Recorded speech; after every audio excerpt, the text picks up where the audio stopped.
release of Elestral's newest set, Moonrise, is just a week away, and with that comes the release of Starbit Supernova, a card that since its announcement has personally intrigued me, so when I got my packs of Shattered Stars, I just had to start cooking with it immediately.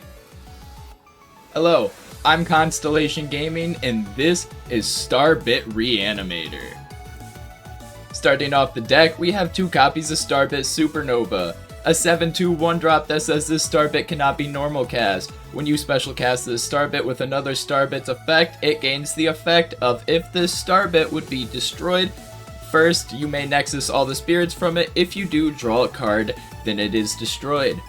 I'll be honest, we are literally playing no other Starbits other than Supernova, so its effect is completely irrelevant. We care about the fact that it is a 7-attack beater on a 1 body.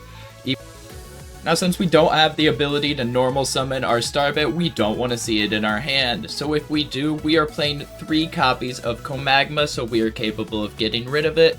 Comagma is a 4/2 fire elestral that says when this Comagma receives 1 or more fire spirits, you can draw a card, then discard a card. Working great to make sure that we can get rid of any unnecessary elestrals that we have, or any unnecessary cards that we want, and cycle through to the pieces that we desire. Our next Elestral is 2 copies of Jolton, a 4/2 Thunder Elestral that says when you normal cast it, you can search your deck for a stadium. We're playing this in order to help us find our 2 copies of Atlantis. Now, Atlantis is very crucial in this deck because not only will it allow Starbit Supernova to survive a Cryoblast since its defense will be 3, but also if you pair it with our next card in our 2 copies of Rise from the Depths, we are able to utilize Atlantis to resummon our Elestrals that we have put into the graveyard. Now, Rise from the Depths is just one of the few ways that we have to get our Starbit Supernova onto the field. Our next way is 3 copies of Foamy, a 2/3 water Elestral that says when this Foamy is destroyed by battle, you can special cast a 1-spirit water Elestral from your deck in defense position. Now, Foamy's ability will be great because it will allow us to search for our Supernova from our deck, never having to worry about drawing it, or we can toolbox into any of the other water 1-drops that we'll be playing.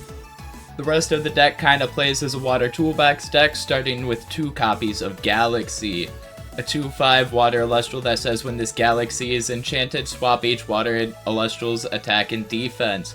Galaxy is great considering the fact that it plays around every single counter rune in the game with the exception of Gorgon's Gaze. It also can't be killed by Cryoblast and punishes your opponents for misenchanting to play around Tsunami. Galaxy is really an Elestral that does it all. Our next Elestral is 2 copies of my main man, Edward, a 4/1 water Elestral that says when you cast this Eddie, you can change the position of an Elestral. We really don't care about the bottom half of its ability since we won't be playing Kerbis, but the top half of its ability is very relevant in the fact that it allows you to beat over almost every single Elestral in the game. Also pair it with Foamy, you can also simply end a combat with Eddie. Moving on, we have 1 copy of Moostation, a 1/6 water Elestral that says you can expend 1 water in order to swap Moostation's attack and defense until the end phase. This effect can also be used when an opponent normal casts an Elestral.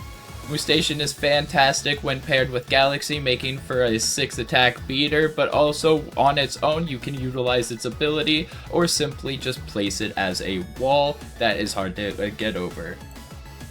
And our final 1-cost water Elestral is 1 copy of Dratagua, a 1/4 water Elestral that says when it receives 1 or more water spirits, you can return up to 2 water spirits from your underworld to your spirit deck. Dratagua is fantastic for the endgame to allow you to heal back those necessary spirits. Also, since the fact that healing in this game is just essentially broken, Dratagua is a fantastic pick. And our final way of summoning out our Starbit Supernova is 1 copy of Capricorn, a 7/4 water 2-drop that says when this Capricorn destroys an Elestral in battle, you can special cast an Elestral with enchantment cost of 1 water from your underworld and defense position. Fantastic for getting back your Starbit that you've discarded, or any of the Elestrals that have already been beaten in battle. Capricorn is a great fit for this deck. Our final Elestral we'll be playing is 2 copies of Astrabbit.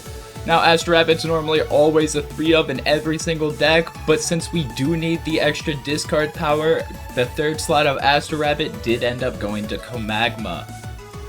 Before we continue the video, I do want to remind everybody that I will be giving away a Reverse Stellar Exaltus at 100 subs.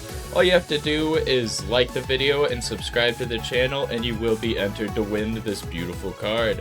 Without further ado, let's get back to the video. Starting off our runes is 2 copies of Golden Apple of Discord.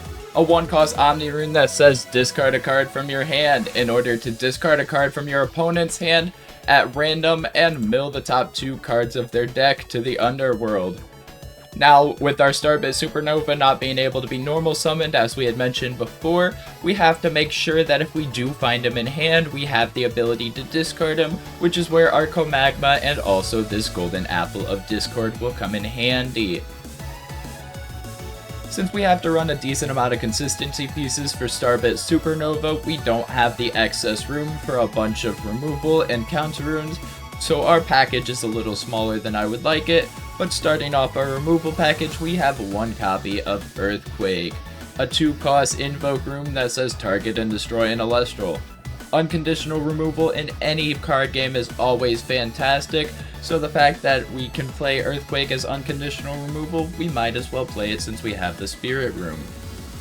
Next we have 2 copies of Cryoblast, a very cheap removal spell that is great in the meta right now considering a majority of the high attack Elestrals have very low defense that we can abuse by playing this card. Our final invoke rune in the deck is 3 copies of Ambrosia.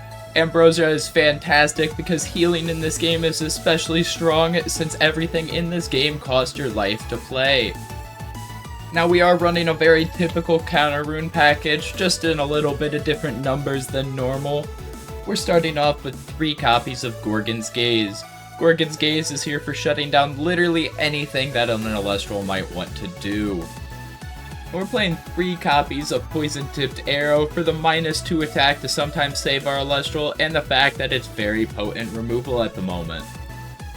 We're running 2 copies of Shield of Achilles to bounce any threatening Elestrals back to its opponent's hand. And to finish out the main deck, we'll be playing 1 copy of Tsunami to blank an entire battle phase unless they're water enchanted. We would run more of these, but we're already extremely weak to water decks, so we don't have the ability to run more. And for our Spirit deck, we'll be playing 1 copy of Fleur Mine for our Cryoblast. We'll be playing 2 copies of Vipyro for our Comagmas, 2 copies of Terratlas for our Earthquake, 3 Zaptors for our Astrabbits and our Joltons, and we'll be running 12 Leviathans to finish out the deck. What do you think of the deck? Would you run Starbit Reanimator? Let me know down in the comments below. Let me know any deck that you might want to see in the future. If you enjoy content like this, be sure to like and subscribe as I do put out content like this daily. I hope you guys have a good day and peace.